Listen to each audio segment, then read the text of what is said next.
បាទសូមគោរពជំរាបសួរបងប្អូនទាំងអស់គ្នាវិលមកជួបខ្ញុំបាទទៀតហើយនៅវីដេអូថ្មីបាទហើយថ្ងៃនេះគឺកន្លែងតិចបងប្អូនដោយសារតែខ្យល់មិនមកពីជើងទេខ្យល់មកពីត្បូងអញ្ចឹងខ្ញុំ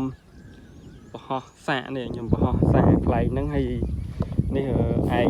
ជាងមានឯកលឺហើយឯកនេះលឺគាត់បើដែរហើយខ្សែវិញខ្សែលេខ120ហើយសម្រាប់បន្ទុយវិញនេះកតុយទៅយោបងប្អូនកតុយទៅយោទិញពូម៉ាក់នេះមួយដុំនេះ15000នេះបងប្អូនមួយដុំគឺ15000ដល់10000ម៉ែត្រទេជិះមើលខ្ញុំលាខ្ញុំតឲ្យស្រួលសិនតវាឲ្យចាំខ្ញុំថតបន្តវីដេអូយើងទៀតអញ្ចឹង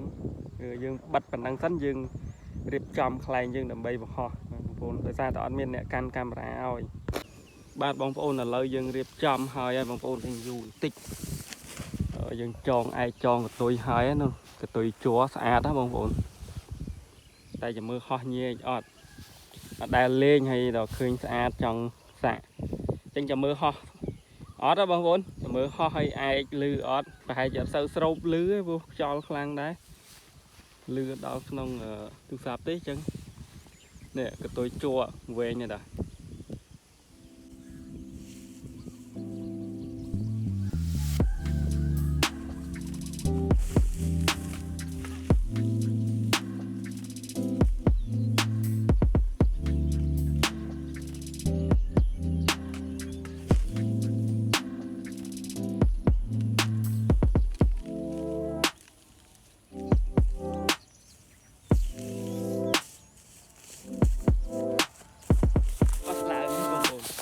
គប់អត់ឡើងនេះ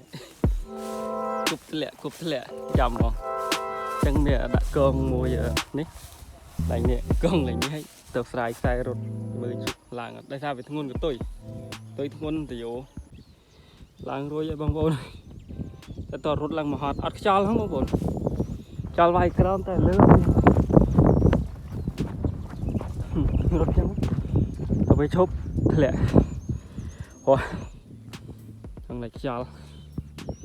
អញ្ចឹងវីដេអូយើងមានតែប៉ុណ្្នឹងឯងបងប្អូនសារតែវាអត់ខ្យល់ក្រោមវាយឯងវាព្យុះតែទៅលើរត់ទៅធ្លាក់អញ្ចឹងគឺថាធ្លាក់ឲ្យបងប្អូនហើយនេះខ្សែអត់ដោយសារតែទំបានមកគេឲ្យមកហើយអត់ទាន់បានគឺដុំធ្វើអីមូហើយនេះខ្លែងចោលហើយ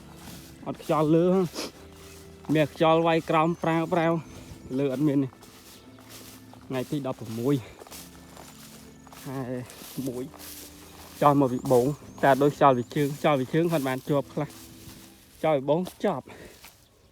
រត់ចង់ធ្លាក់អណ្ដាតបងប្អូនអត់ដែរហត់ចឹងនេះសំអស់កតុយវារឹងធ្ងន់ដែរអញ្ចឹងខ្លែងមានឡើងទៅបានជាប់បន្តិចហើយអត់បានថតស្រួលបួលឲ្យបងប្អូនមើលពេលវាជាប់ពេលគប់ឡើងក៏អត់ជាប់អត់ឡើងអញ្ចឹងគឺសម្រាប់ថាសាទុកឲ្យបងប្អូនសាទុកឲ្យសាតែប៉ុណ្្នឹងឯងរងចាំមើលអាកាសចោលស្រួលបួលចាំសាម្ដងទៀតអញ្ចឹងអរគុណច្រើនបងប្អូនជួបគ្នានៅវីដេអូក្រោយបងប្អូនអរគុណច្រើនជម្រាបលា